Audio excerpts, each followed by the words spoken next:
Юлия өзінің Instagram парақшасында күйеуі жайлы жазба қалдырып, халықты толғандырып қойды. Соңғы күндері бір шешімді күтіп жүрмін. Қазір оның Ташкентте де, Түркістанда да үлкен жобалары бар. Ал менің жүрегім Қазақстанға тартып тұр. Туған елді қатты сағындым. Сондықтан Шымкентке көшкім келеді. Оның ойы басқа, меніңкі басқа. Бірақ жақын күндері бәрі белгілі болады. Қай қала таңдалатынын әзірге белгісіз. Бірақ 2-3 күнде шешеміз, қай жаққа екенін. Барлық жұмысым, карьерам сол жақта.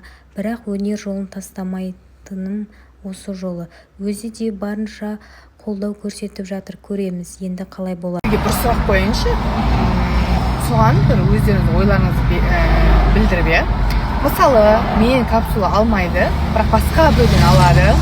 Сөйтеді, нәтиже көрмей жатқан кезде маған жазады. Дайректке, WhatsApp-қа, комментарияға, білмеймін, любой жерге жазып кетіп, мен капсула алған едім, нәтиже көрмей жатырмын дейді. Сосын мен перепискаларды қараймын. Ешқандай мен ол кісіге сатпағам, ешқандай чек, ешқандай галочка менде белгіленген жоқ та.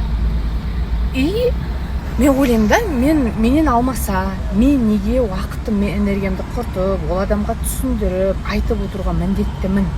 Тем более, мысалы, подделкалардың инструкциясы бөлек, оригиналдікі бөлек деген сияқты да.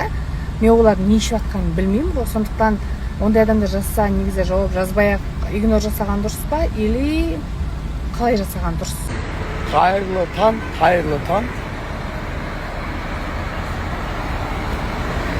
Алматы. Осы Алматыға келсек, зеленый базардан шықпайтын болдық қой. Алматыдан ба? Неғып жүрмей айтайын ба? Бағы айтамайын. Бір 3-4 күн ол шақтам. Ассалаумағалейкум. Барша дүйім жүр. Не істеп жатсыздар өздеріңіз? Үйдесіздер ма? Осы Алматыда не деген 1000 район бар? Қанша болды мен келіп жатқаныма өзі? Қатын іздеп жүргеніме қанша болды? 7 жыл болды ма, 6 жыл болды ма? Сол уақыттан периодически келіп жатырмын ғой. Осы зеленыйға келем деп. Басқа район. Жоқ, сот. Әңгәсекей.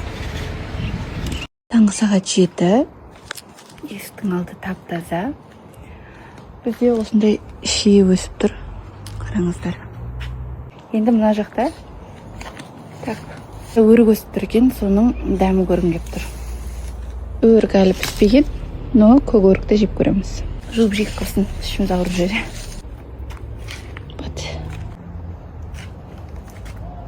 Ва, мынау тас қой.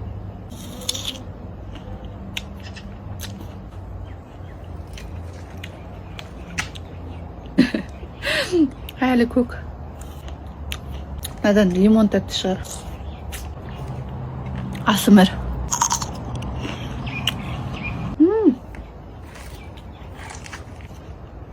Піскен сияқты болып тұр да.